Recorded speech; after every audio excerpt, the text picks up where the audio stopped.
get your life back. I invite you to my office, free consultation, where you can find out for yourself if you are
fuck are you doing?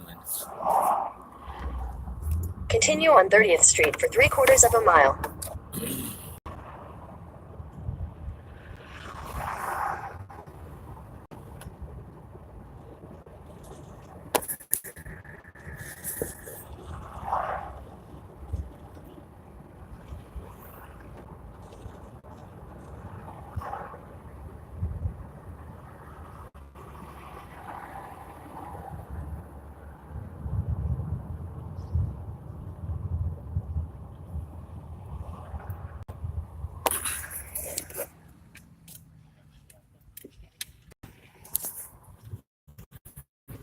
I'm a thing so that way you guys can see.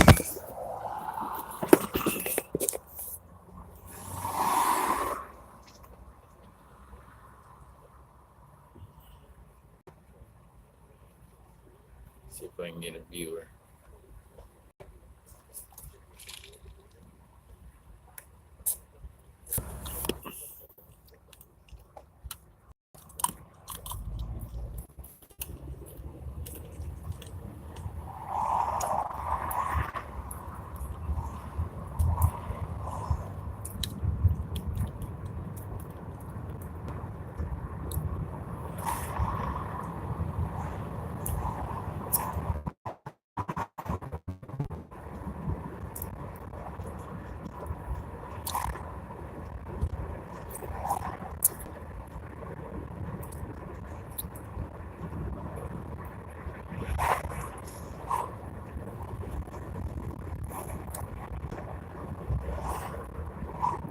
In a 1/4 mile, turn left onto Colorado 119.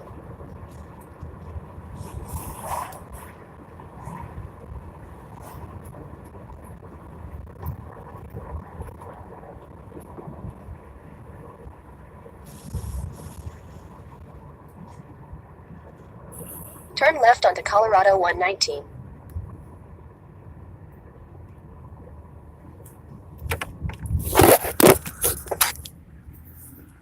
In 1,000 feet, turn right onto 28th Street, Denver Boulder Turnpike.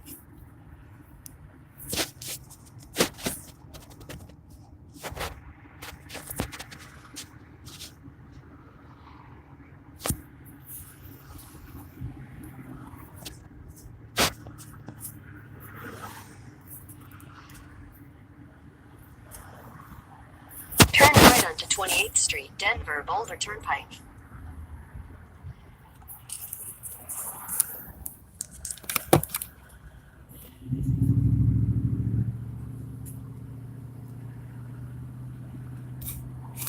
In 1,000 feet, turn left onto Calmia Avenue.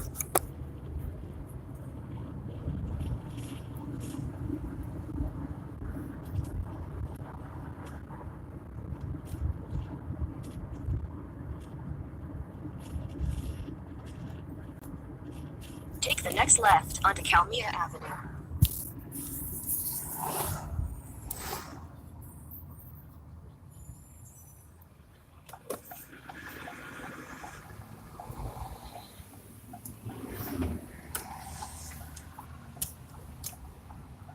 Continue for half a mile.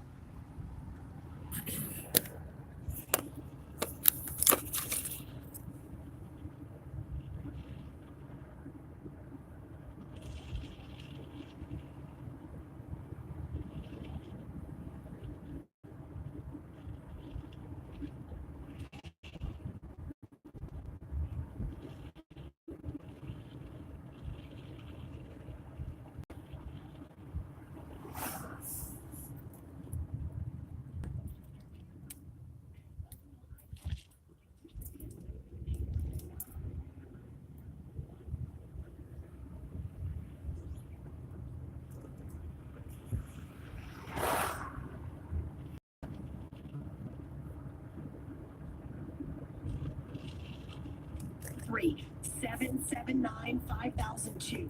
That's 779-5002 or bvspa.com. In 1,000 feet, turn left onto Norwood Avenue.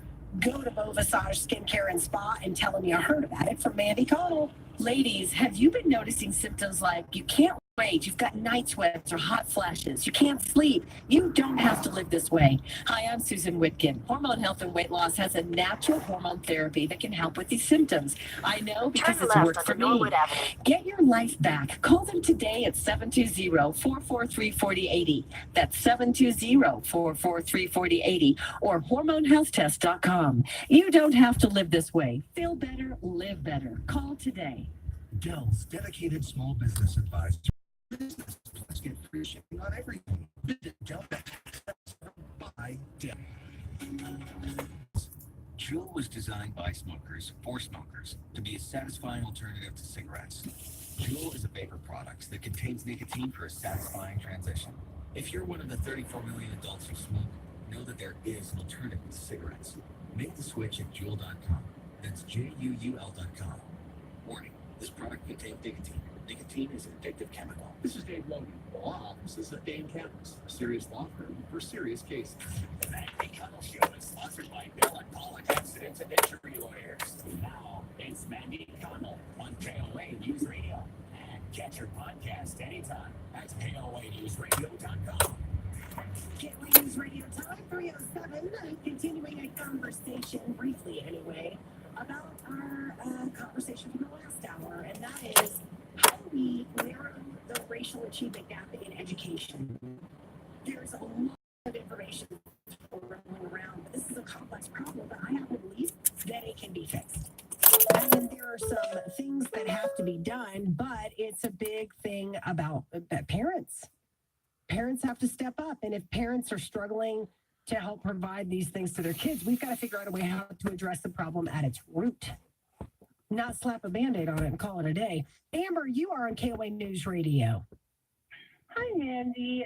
This is a really tough issue for me. I am a Black woman. I have children, of course, and their education is priority. Now, while I do think that there are some cultural issues, I also, have the thought, and I've experienced the fact that from jump, we are, we're not equal.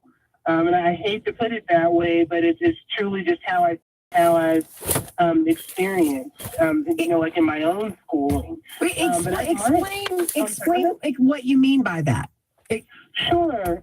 For instance, something that I do right now is that, I have a kid going into high school, I have to kindergarten, and I have taken the last year of my life going through different schools within my neighborhood to make sure that those schools, those teachers, they meet my standards.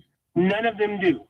And so that's something that unfortunately my parents did not do. Right. They weren't very, education wasn't a priority. Working was priority. I feel like a lot of us in survival mode. And when you're in survival mode, you can't do things like pay attention to, things like education. Myself, I'm college educated, so that's something that I swore that I was sure that I was always, into education for my kids. So it's something that I do that my parents didn't do. And I think that, that's definitely an issue. My only question is I have no idea what the answer is. No, how old are your kids now? I would love to read that. Now, how old are your kids? No clue. Yeah, how old are your kids now? They're 12 and 4. Okay, so how are they doing in school? I mean, what is their attitude towards school? Because I'll tell you, one of the things that I have experienced as a person going into a high school situation, right? I went in to volunteer at a high school that was, every student in there was poor, whether they were Black or white, they were poor. It just was that kind of high school. And I was trying to help these kids work on public speaking. And this kid was dynamic. He was young, he was Black, he was good looking, great personality, super, very respectful and talked to adults right in the eye.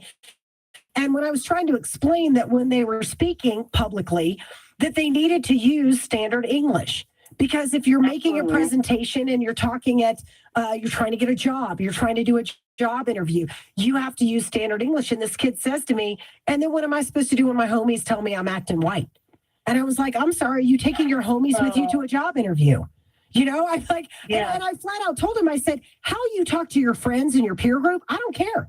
I don't care how you have that conversation. I'm talking about when you are trying to present an idea, when you're trying to get a job, when you're trying to get a promotion, you know, all of these things that are going to help you be successful. But he was so disdainful.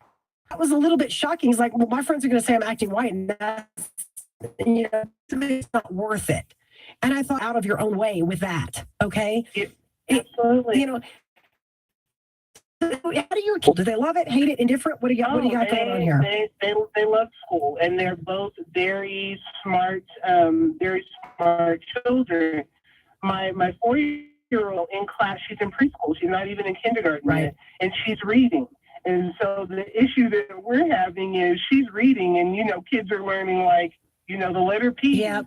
And so, you know, she's bored out of her mind. But, you know, with that, I just think as a parent, you have to keep pushing. And that's what I'm doing is I am pushing. Certain that they're doing whatever they can do to get to where they need to be.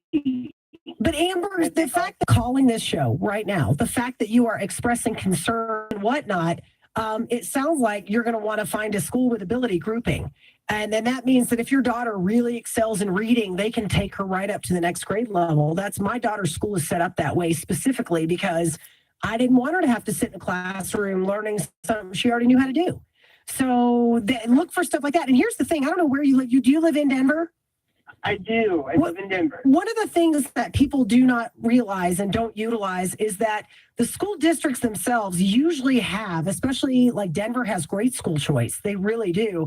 And they have a person whose job it is to sit down with parents and say, here's what this school does. Here's what this school does. Here's what, you know, they can help you walk through that stuff. So if you haven't reached out to the district to find out if they have a choice director, I don't know what it'd be called, but just call and say, I'm trying to find the right school for my kid. Is there somebody that can help me with that? And a lot of those tools are underutilized by a lot of people, but I don't feel like I'm not worried about you, Amber. I'm not worried about your kids. I'm not, you know, I don't think being Black means that your kids are not going to achieve. I think that there's a persistent problem, but it's parents like you that are taking the curve in the other direction. You know, your kids are going to bring up the average. So you're doing everything that every parent who cares about their kid is doing. So I don't feel like you need to like freak out and have cause for concern. Just keep doing what you're doing. Oh, thanks, Nandy. This is a great topic. Well, I appreciate the call very much, Amber, and thank you. You know, when I worked in the school choice movement in Louisville, I met some of the most amazing moms, single moms in very poor circumstances. But every single one of these women was like, you know what? I'm screwing up my life by not getting it. And I am not going to let my kid do the same thing I did. Not going to happen on my watch. And they were the most diligent. They were like tiger moms, man. Get out of their way. It's not every Black kid. It's not every Black parent, but there is a problem. And we got to be able to talk about it. We are continue after I check on the traffic. We've got Dave Hunter. Well, that was definitely a veiled racist perspective. You know, bring yourself up by the bootstraps. That if you're poor, it's your fault. If your kids are poor, or if you don't have a man in the house, it's your fault.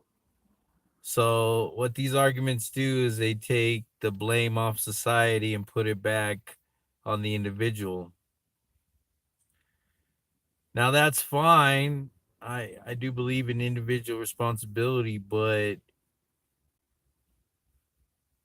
just like that argument doesn't really move us towards a solution, likewise,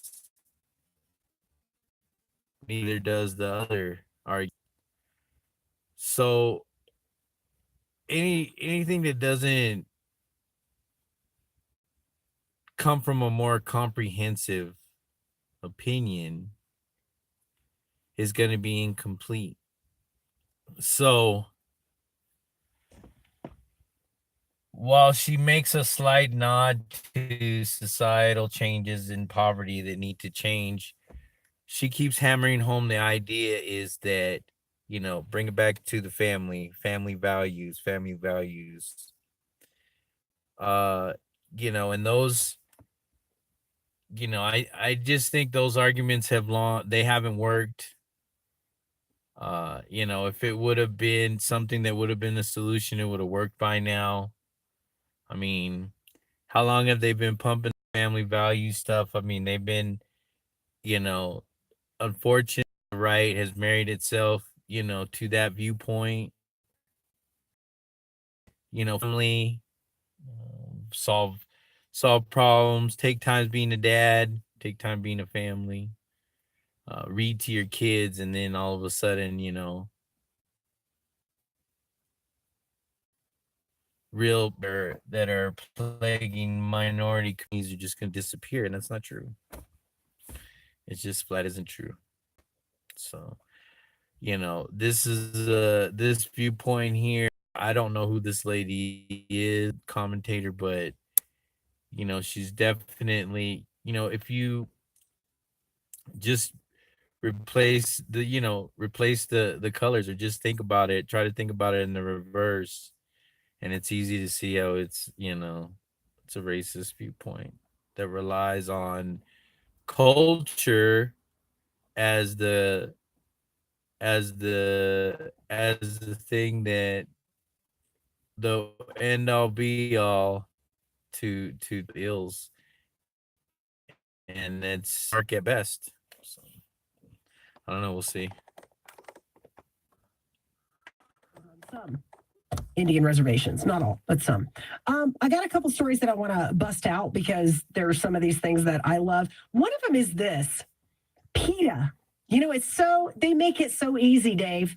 It's like PETA just lofts these softballs over the plate, and the world just knocks them out of the park.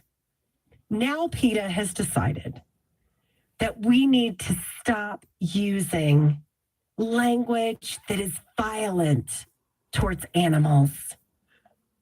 Use animal-friendly language to cultivate positive relationships between all beings and help end the epidemic of youth violence. Try using some of the following fun items this year. This is for teachers, by the way. If you're 10, we can kill 2 birds with one skull. The cat, get out of the bag then. 8. It's harmful to say, take the bull by the horns. It's helpful to say, take the flower by the thorns. It doesn't make as much sense. Well, it's strong, the bull by the horn. That's strong. It's about bravery. Yeah, because this could kill you. You're going to die by the horn anyway, as opposed to... Take the Pretty good. Ooh, sorry. Oops. Ouch. Dang. It's helpful to say, be the test tube. Seriously? It's harmful to your horses. It's helpful to say phone. Wait a minute. Yeah. You got wild horses that You're holding them. You're holding them for their own good. Sure. Yeah. You're not hurting them. Hold your horses. You're just holding, you know. You're like, ow, that hurts. It's helpful to say, hold. But it's not as much fun. Nope, it's not. Dave, instead of opening a can of worms, you should open Pandora's box. That's a good one. Yeah, that would make sense. That's a good one. Now, here's my least mockable substitution. You know how you like to say, I bring home the bacon. It would be more helpful if you said, I bring home the bagels. What if you're off carbs, jackasses? What if you're off carbs? Can't remember the last time I ate a bagel. What about all the sensitive gluten-free people out Thank there? you very much, Grant. Grant is here to look out for all of those gluten-free people. You could trigger them with this kind of commentary. And he had, Fall. To say, those are the types they always use for PR, yeah, just yeah. like the tobacco companies Mhm, used to do yeah. that. But she looked like, yeah, I know this is ridiculous, but it's my job. That's the feeling I got from her interview. Yeah, well, that's because she was trying to tell people, don't say beat a dead horse. They want you to say feed a fed horse, which doesn't make any sense at all. Ed, you're not hurting They it. actually don't even know the meaning of Yeah, they don't know what these things mean. the meaning they have here is try to make something chance of happening. That's not all what beat a dead horse means. Beating a dead horse means you've talked about something and rehashed and rehashed and rehashed. You're beating a dead horse. It's over. It's done. It's not It's a violent term. more than one way to peel a potato. There's not. I could see where that one would bother them. That's just dumb. Put all your eggs in one basket, all your berries in one bowl. Wait a minute. How about What's this? wrong? Put all your What's nuts wrong in with one bowl. what's wrong with eggs in a basket? Because eggs are violence, Dave. Eggs are violence. No, the taking of the It's true. eggs is Everybody knows violent. That means I have violence for breakfast every day. The way I'm that they changing my vocabulary. treat No, the you're not. mother You're hen talking is about violent. people eating tasty The animals. rate Correct. of the Mhm. chicken, That was just. I saw that late last night. the smash get a lot it, of it. the mushing up of People male. have an issue with let's have your cake and eat it too. This is he.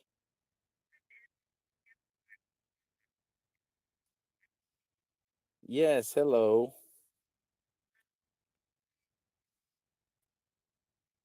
Uh-huh.